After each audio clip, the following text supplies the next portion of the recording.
कारी कारी अखिया में काला काला काजल, रूपवा सलोना तोहर कहिले बा पागल, रूपवा सलोना तोहर कहिले बा पागल।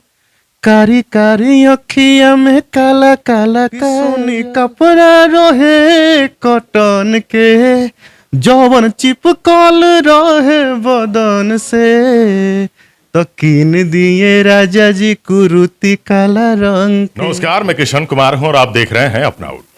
मेरे साथ अवनीश बाबू हैं और भोजपुरी के एक ऐसे कलाकार हैं जिनका नाम बड़े सम्मान से लिया जाता है।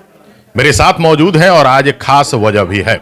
आज के मौजूदगी की खास वजह भी है क्योंकि गोपालगंज में मौजूद हैं और एक बड़े गाने की लॉन्चिंग है। ये गाना अवनीश बाबू ने गाया है और बड़ा ही खूबसूरत गाना है। उस गाने की लॉन्चिंग के मौके पे मौजूद हैं, तमाम बातें करेंगे। मेरे साथ अवनीश बाबू हैं। सबसे पहले स्वागत है। नमस्कार सर, और अपना बूट देखने वाले सभी लोगों को मेरे तरफ से नमस्कार। सबसे बड़े गाने के लिए आपको जाना जाता है भोजपुरी इंडस्ट्री में, कारी कारी अखिया काला काला काजल। हम बाकी बात बाद में करेंगे, पहले दो लाइन पब्लिक को जरूर सुना दीजिए। वो पुराना सुपर हिट गाना जो आज भी पुराना नहीं हुआ, जबकि पूरी तरह आज भी नया है, चारों तरफ बजता है। दो लाइन पब्लिक के लिए हो जाए। बिल्कुल।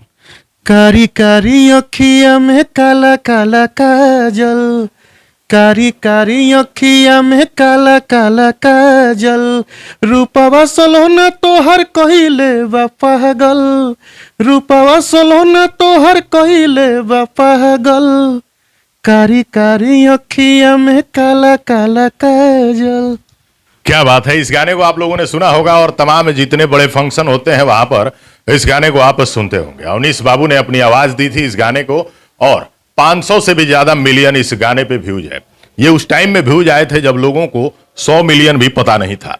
उस जमाने में, उस वक्त में ये गाना आया और इतना बड़ा गाना बना।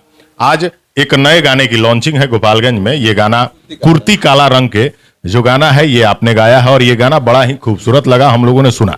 साथ में शिल्पी राज जी भी हैं। इस गाने के बारे में कुछ बताएं। सर, ये गाना सरगम म्यूजिक ऑफिशियल से आया है, इसको गाया है हमने और हमारे साथ शिल्पी राज जी ने, साईं प्रकाश जी ने लिखा है और म्यूजिक दिया विकास यादव जी ने। बहुत ही प्यारा गाना है और श्रृंगार रस का गाना है, बहुत अच्छा है।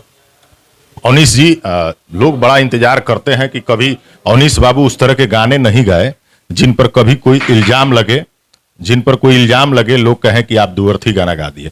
उस रास्ते पर अवनीश बाबू कभी नहीं चले। साफ सुथरे गानों से पहचान बनाई थी और आगे भी कोशिश आपकी जारी रहती है। बाकी कलाकारों की तरह आप कुछ और नहीं करते हैं, क्यों?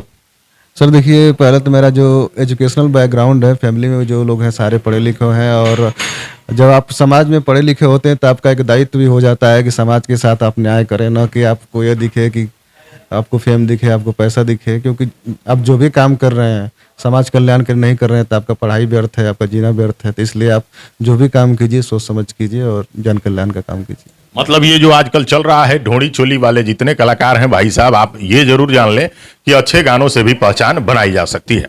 उसका एक उदाहरण है अवनीश बाबू। ये जो नया गाना आपका आज रिलीज हुआ, आज की लॉन्चिंग है, इस गाने को पब्लिक जरूर सुनना चाहेगी कि गाने का बोल क्या है। कीन दिए राजा जी कुरुती काला रंग के। क्या बात है। ये गाना रिलीज हो चुका है और इस गाने का चैनल नेम भी बता दे ताकि पब्लिक सुने। जी बिल्कुल, सरगम म्यूजिक ऑफिशियल से गाना रिलीज हुआ है, तो आप लोग देख सकते हैं, सुन सकते हैं। ये अवनीश बाबू थे। इन्होंने बताया कि कितनी खूबसूरती से इस गाने को इन्होंने गाया है और आपने सुना भी। ये वो कलाकार हैं जिनका भोजपुरी इंडस्ट्री में एक खास जलवा है, और जलवा इसलिए है क्योंकि भाई साफ सुथरा गाते हैं, बेहतर गाने लेके आते हैं और भोजपुरी का सम्मान बढ़ाने में अवनीश बाबू हमेशा लगे रहते हैं। तो आपको इन कलाकारों की जो कलाकारी है वो कैसी लगती है, और साफ सुथरे गाना गाने वाले कलाकारों की अगर आपको इंतजार था, आपको इंतजार लगा रहता था कि भाई कब आप साफ सुथरे कलाकारों के इंटरव्यू लेके आएंगे, क्योंकि हम गलत का विरोध तो करते हैं, तो भाई अच्छे कलाकारों का समर्थन कब करेंगे। तो आपको बता दें कि ये उन अच्छे कलाकारों में से हैं जिनकी तारीफ आप जितना करें कम है। तो ये अवनीश बाबू थे। अगली वीडियो में मिलवाएंगे आपको किसी और से। तब तक के लिए इस बाबू के गाने को सुनते रहिए, कुर्ती काला रंग के। नमस्कार, धन्यवाद।